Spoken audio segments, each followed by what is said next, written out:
Xo'p, mana bu sortimiz amerikanskiy kishmish. RPS deb nomlanadi. Buni barglarini ham ko'ring, bir необычный chiroyli barglari. Uzumnikiga o'xshamaydi. Umuman uzumnikiga o'xshamaydi. Mana sal uzoqroqdan olyapman. Mana. Barglari ham katta. Chiroyli. Mana. Необычный barglar. Bu kishmish sorti Reline Pink Seedless deb nomlanadi. Juda ham bir haligi qanaqadir bir необычный ta'mi bor, hidi ham bor. Buni haligi gulni hidi keladi, mana shunaqa. Shibrog'oniga o'xshagan katta-katta emas. Kishmish haligi rozовый. Pushti rang. Bu ham o'sha erta pishar, iyulni shu 20-15-yillarda o'sha tayyor bo'lib qoladi. Juda bir zo'r. Mana buni voshlarini agar hidlasangiz agar gulli hidi keladi. Lekin yuvgandan keyin, suv bilan yuvgandan keyin hidi sразу же yo'qolib qoladi. Barglari mana shunaqa. Yeyish uchun juda bir zo'r sort. Reline Pink Seedless. Mana bu keyingilari dinka deb nomlanadi.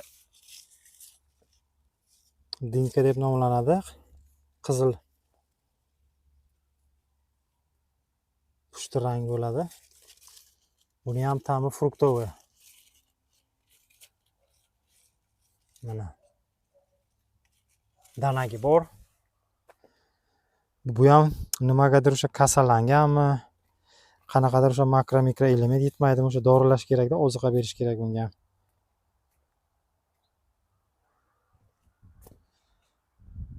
Mana bu keyingisi bu bilmadim nima nomi edi-da, bu menimcha krasava edimi nima? Adashmasam.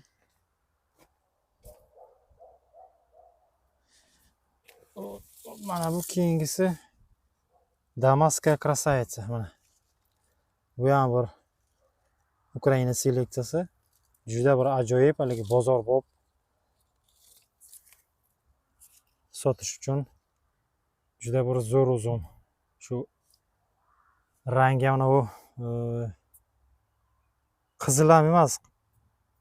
Qanaqadir baklajan rangiga o'xshaydimi? Qanaqadir bir необычный rangi, lekin ta'mi ham juda zo'r, qattiq, go'shtli, yeyish uchun, sotish uchun ham juda zo'r.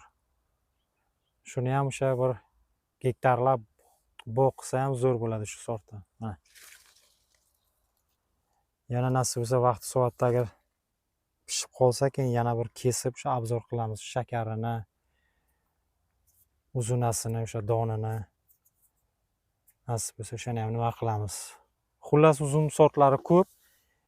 Endi har bittasini agar nima qilsam agar vaqtim yetmaydi, qisqa qilib, lo'nda qilib, to o'sha qo'limdan kelgancha o'sha obzor qilib boryapman bir boshdan. Mayli, sog' bo'linglar, salomat bo'linglar.